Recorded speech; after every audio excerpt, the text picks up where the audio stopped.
Hello, everyone, and welcome to our presentation on successfully transferring wealth to the next generation. My name is Toby Potterton, Managing Director and President of Advisory Services. As you know, Atlas seeks to provide practical content that is relevant to the lives of our clients and their loved ones. We hope that you can gain some actionable insights from the presentation today and be more prepared for what can be a sensitive topic to address. At Atlas, we believe that wealth management and financial planning encompasses the creation, the protection, and the eventual distribution of wealth. Many of us may be involved in a generational wealth transfer at some point. Regardless of our role in the process, it's beneficial to prepare those involved for what eventually will take place. I'd like to introduce you today to Susan Kay, Director of Business Development at MFS Investment Management. She will help us understand some aspects of the generational wealth transfer and how to address them.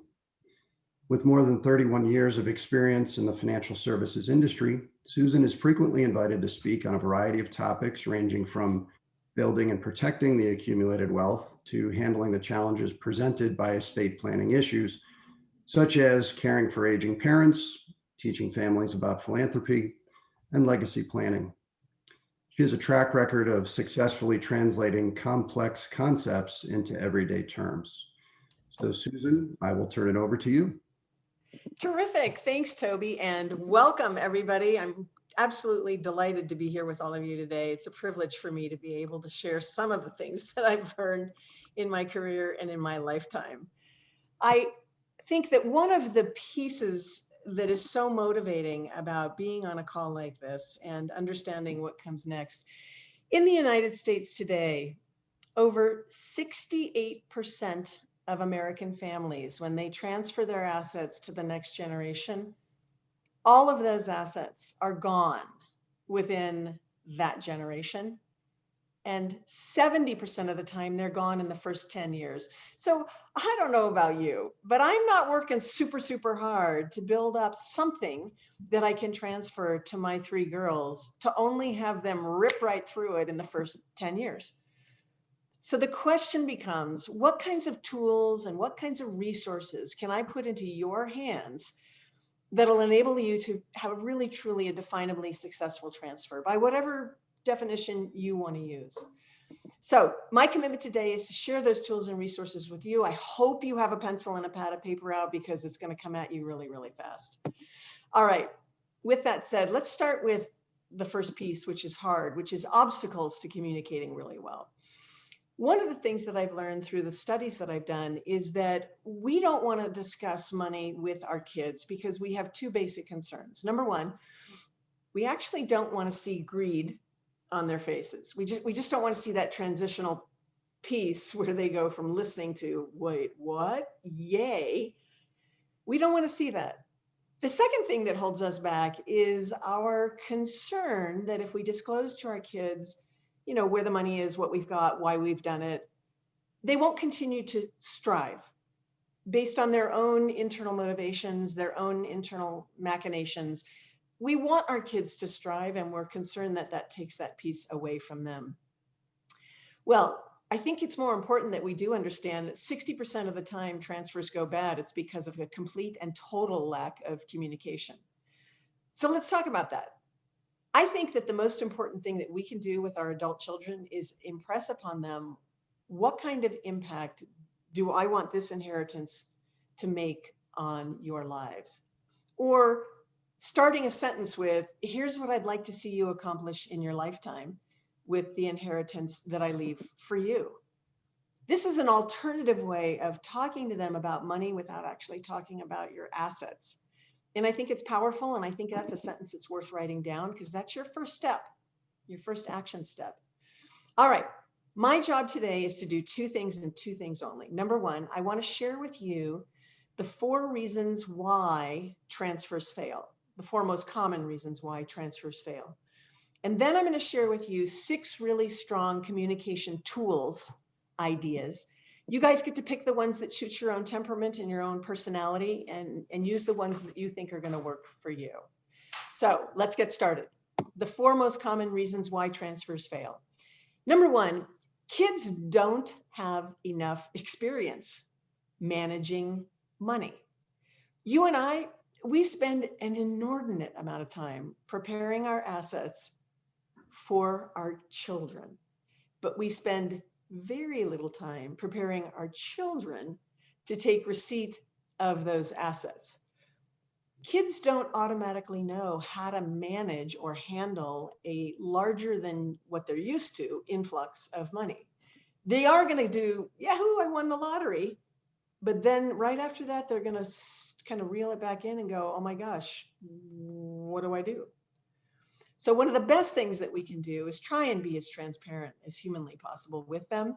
And at the very least, bring them in once or twice a year to a meeting with Toby and his team members so that they start to hear the vocabulary. It starts to kind of cascade over them and it becomes more familiar to them because they just don't know the words and the vocabulary.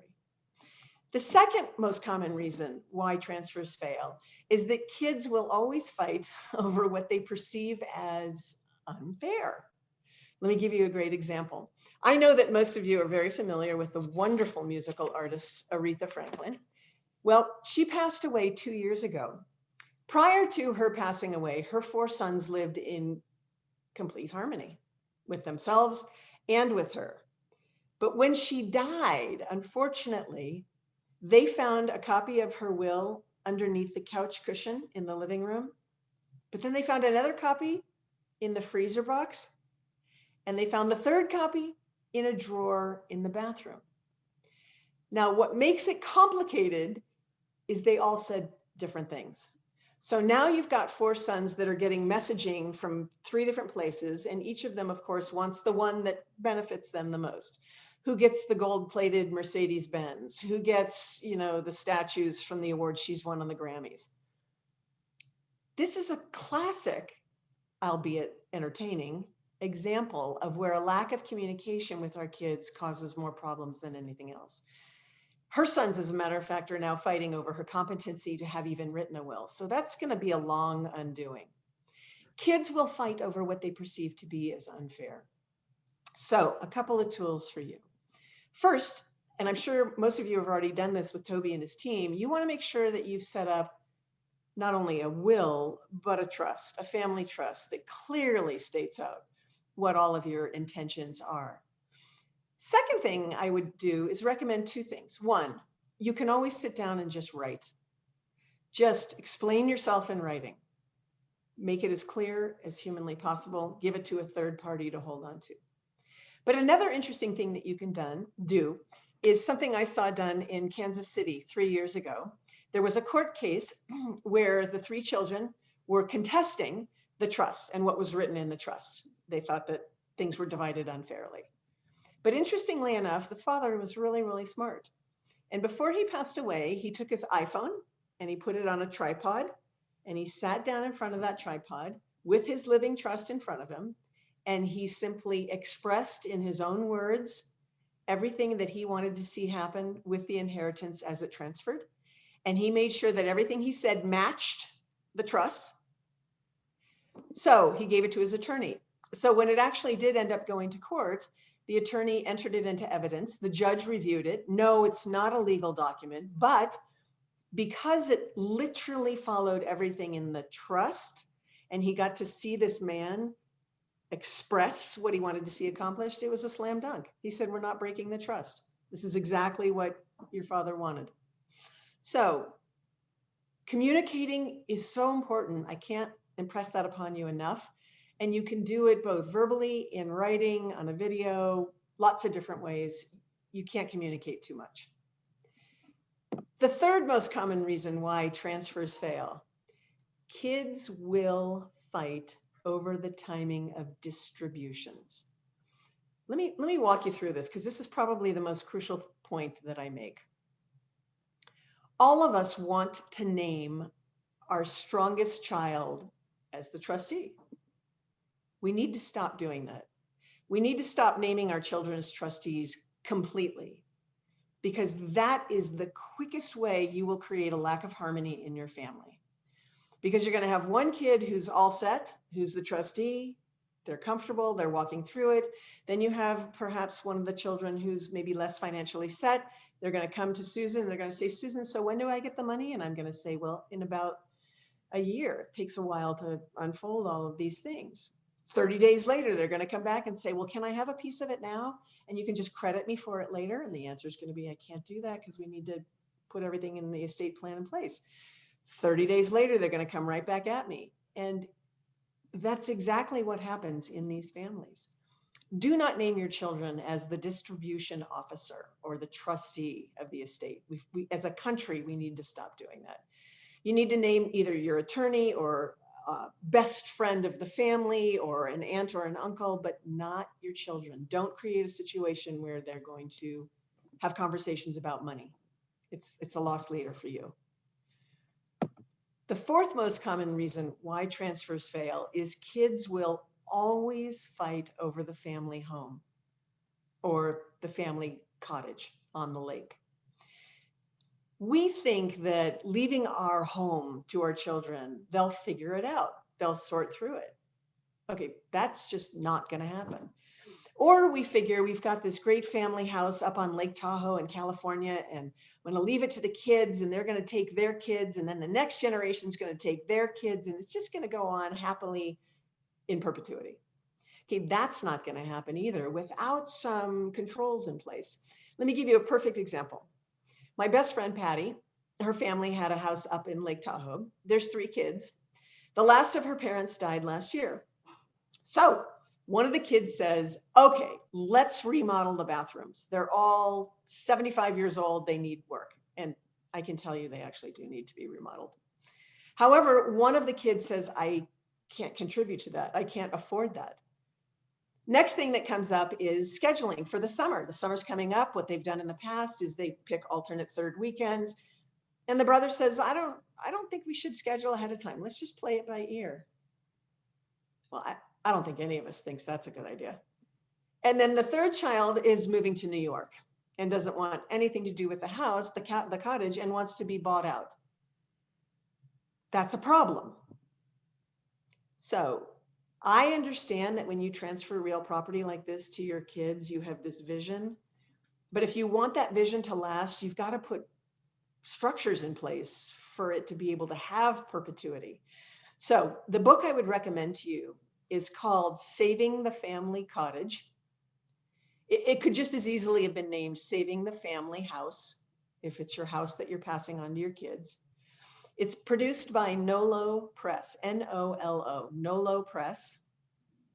And it's a fabulous book on how to structure the leaving behind of a piece of property to your kids so that you don't create infighting. And again, this is one of those things where you think you're doing this wonderful, beautiful thing for your family and for your kids, but really what you've done is you've created a lack of harmony. And I'm confident that's not your intent. So I want you to think governance and put some structure in place so that it'll be a much more successful transfer to those kids. All right. What I want to do now is shift gears just a little bit and give you some marvelous tools that'll help you communicate better with your adult children. All right. The first book that I really, really appreciate, and I have for years, is called The Giving Family: Raising Our Children to Help Others. It's a wonderful, thin book on how to teach our kids to be more philanthropic. So whether you want to teach your kids who are 8 to 18, or you want to use it with your grandkids, it's a wonderful tactical book. And that's why I think I like it. The first 3 chapters are what kinds of things can you do with kids who are under the age of 8? So you can do a book drive with a little red wagon, or you can do a penny drive, and you can start to teach them to think outside their own silos, right? And then the next 3 chapters are what kinds of things can you do with teenagers? Well, you know, when you're a teenager, you have you have the emotional capacity to work at a food kitchen or to work at a Special Olympics track meet. And it gives you ideas on what you can engage in with your kids. And then the last chapter is our adult children, you know, 25 to 40. And what kinds of things can we do with them that continuously raises their game in understanding that some of the inheritance is for the benefit of others. So I like that book because it allows you to communicate about money without talking about your assets. The next book that I love is called Inspired Philanthropy by Tracy Gary. And what this book does is it's a step-by-step guide on how to talk to our kids, whether they're 10 or they're 50, about what our thoughts are about philanthropy and what our thoughts are about caring for others. And it's very structured. It has all kinds of worksheets in there. It has all kinds of boxes to check and things to do that you can do with your family. So again, it creates conversation without talking about your assets. So again, that's just another marvelous tool. The other book that I really appreciate so much, and I probably recommend this every week, is called Raised Healthy, Wealthy, and Wise. It's a very thin book. And the reason I like it is every other chapter, so it goes right like this, back and forth. The first chapter is written by kids in a family where the family was very wealthy. They were very inclusive, very transparent. They talked about money. They talked about what their goals were. And the kids talked about, here's why I'm so grateful to my parents, because they taught us this, this, this, this. They shared with us this, this, this, and this. The next chapter is from kids who have inherited their parents' assets and who say, and who write, I so wish my parents had talked to us more about money. I so wish my parents had done this, this, this, and this. So you as the reader, as the parent, you get like 6 chapters of parents who did it right, and you get 6 chapters of parents who did a terrible job of communicating to their kids, and the kids are telling you, the reader, here's what I wish they had done. So I find that incredibly tactical and helpful. Then the fourth book that I think is also very helpful for any of you who have that child in your family who is what I would simply call maybe less capable. They've been trying to get their financial feet underneath them. They're a little bit of the dreamer. Maybe they're on the creative side. They've been trying different things. They're just not quite putting it all together. The Ultimate Gift is a great book because it gives you step-by-step instructions on how to coach that child to financial responsibility and to understanding what an inheritance is supposed to accomplish in that kid's lifetime. So I think those are really strong tools that'll help you communicate better, engage in conversation with your kids, as well as educate them and help them simply raise their game.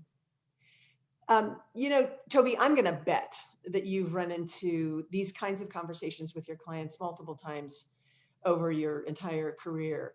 And I'm sure that you've seen your fair share of wealth transfers and failures. In your experience, why have some of those transfers failed? Thanks, Susan.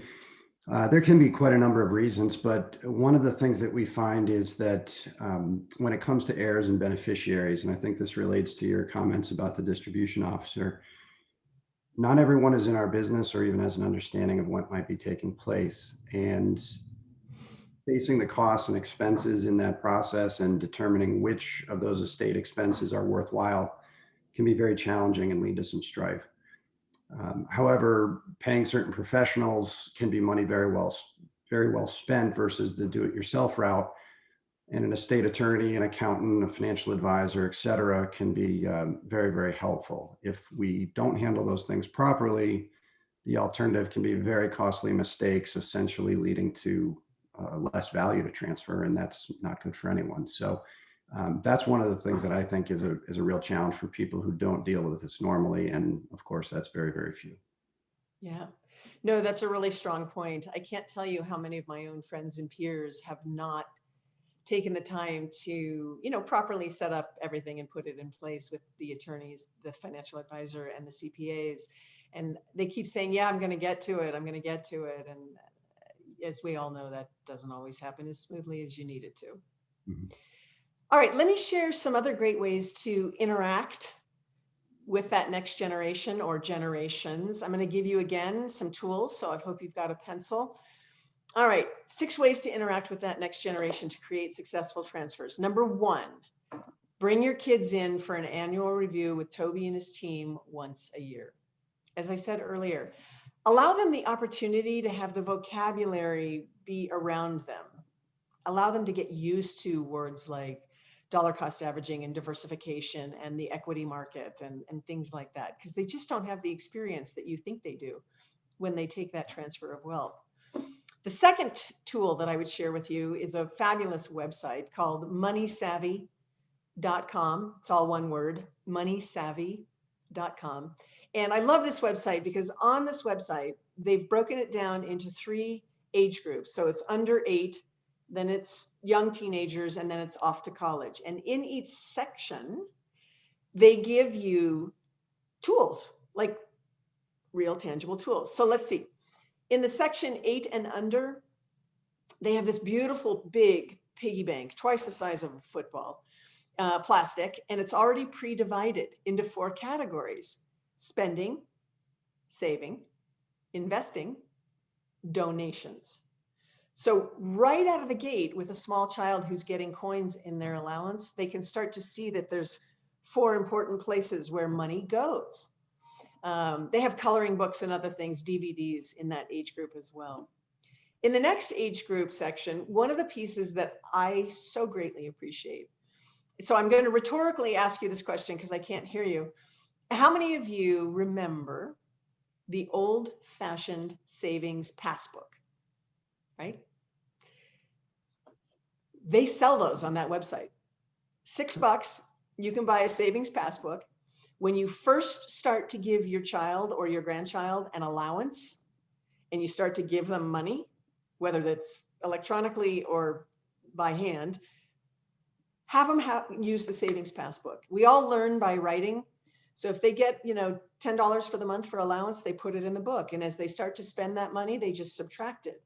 They can add more money, they can subtract. They start to visually see the flow of money both in and out. That's one of the greatest gifts that you can give a child at that age. And then in the third category, the off to college piece that I like so much.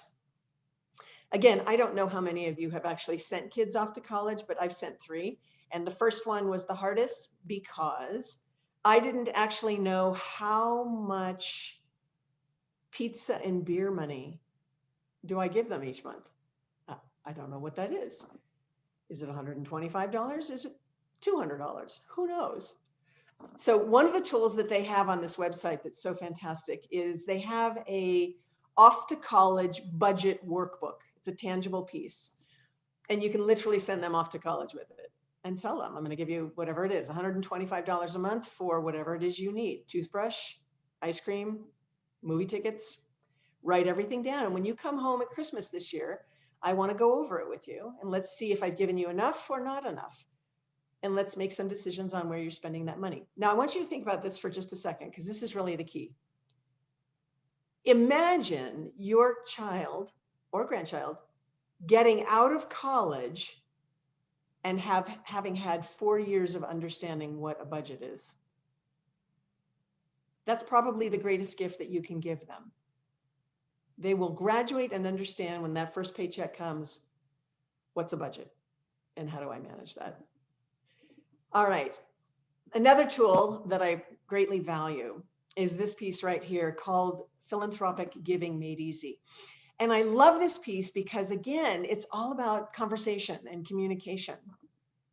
So the next time you have an opportunity to have a family dinner with again, I don't care if your kids are 10 or they're 50, it just doesn't matter.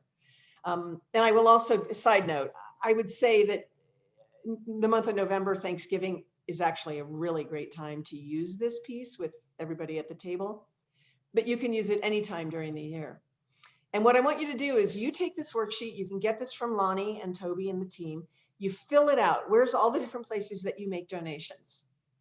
And then you sit down with your kids and you say, your dad and I want to show you where it is we make donations, and we want to talk to you about why these charities are important to us.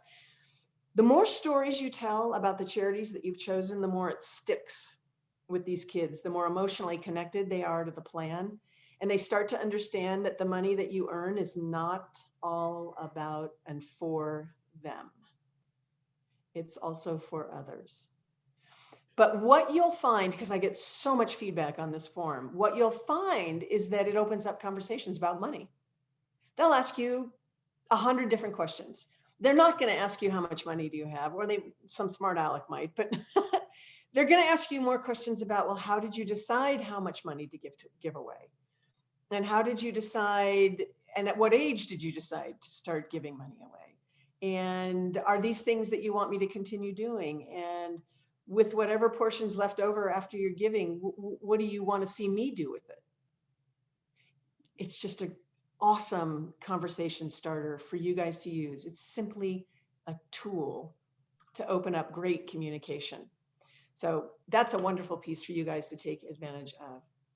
Another one that's very, very strong is called the Family Love Letter. It's a workbook. You can go to www.familyloveletter.com and pick one up for about $18. It's about 30 pages long. But what I value as an adult child is I had my parents go through this. It took them about 3 months to fill it out. So know that ahead of time. It's a little time consuming. But everything I need to know if they should die tomorrow is in this workbook. That, again, is one of the greatest gifts that you can leave behind for your adult children.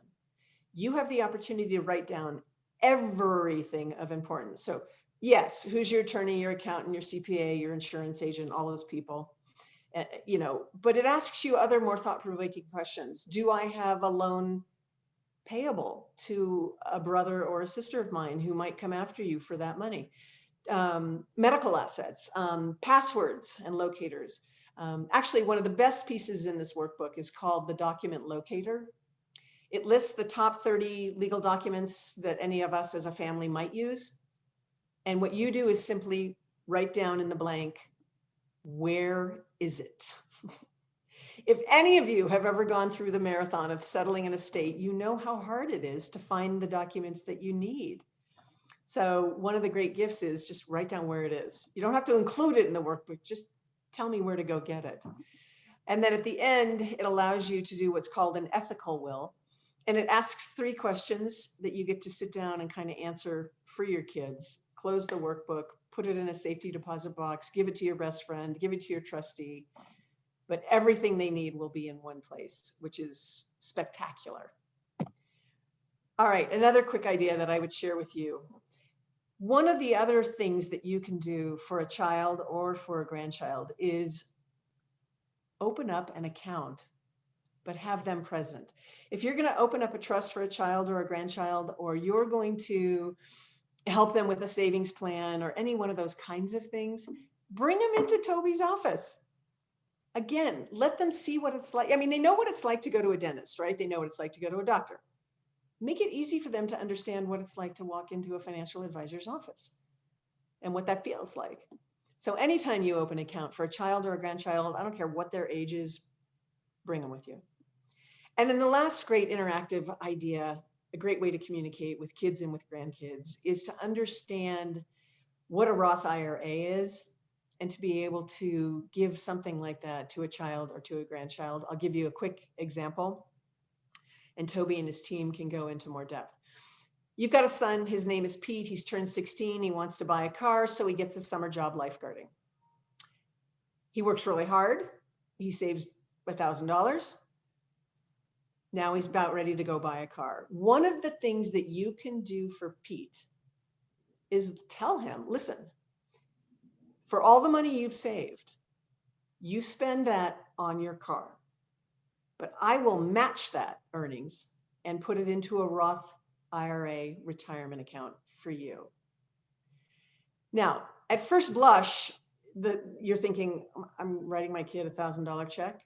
No. The gift you're giving that kid is every single year, typically twice a year, they're going to receive a statement, an investment statement. So I want you to remember, this kid now from the age of 16 through 55 is going to learn what it looks like to track an investment. That's the gift you've given them, is their first introductory step into understanding how money grows, how it falls, how it grows back, and so on and so forth. So I'm curious how you and your team are communicating with either any of these tools with your clients, or if there's any particular subject matter or solution that's been most popular or most significant in your practice. Sure. You've listed some great ideas there. First and foremost, we always encourage our clients to introduce us to their next generation, most commonly through meetings or calls, which is great. We are, in many times, involved in the process of estate planning for them, and sometimes the gifting and so forth. In addition to that, quite often we are the advisor for multiple generations in a family. And that, for obvious reasons, leads to the most natural and smoothest outcome in these scenarios. So I'm pleased to say that that's pretty common for us. At the very, very least, we want to exchange enough information with the other parties that are involved so that they have a comfortable working knowledge of what each side is involved with and how things are set up. As far as the popular subjects go, one of the things that quite often comes up with clients is the potential tax efficiency of their transfer process. And it's a big concern for them, and I think will be in the future.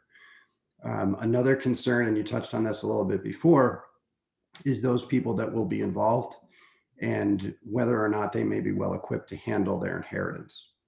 So sometimes we run into cases with people who are of special needs. Sometimes it's as simple as a lack of experience, interest, or just ability to manage their own finances, never mind that of an estate. I would say Yeah. those are the.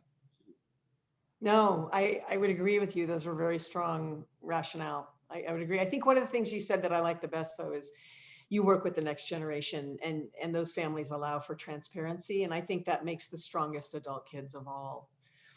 A family's estate and their financial wealth, and most importantly, a family's integrity, dissolves postmortem due to a lack of clear, as transparent as you can be, communication, which is why family wealth is typically gone about 70% of the time in that next generation. We need to learn to express ourselves, to communicate more clearly, to give our kids a better education so that they can actually handle the transfer more responsibly. I think the greatest gift that you guys have is working with Toby and his team, because they understand this and they'll push you just a little bit, perhaps outside your comfort zone, so that you do have more success. Now, I've given you a ton of tools today. I want you to take a look at your sheet where you've written down ideas. And right now, I'd like you to just circle one, just one, that you envision yourself actually implementing and taking care of. That would be spectacular.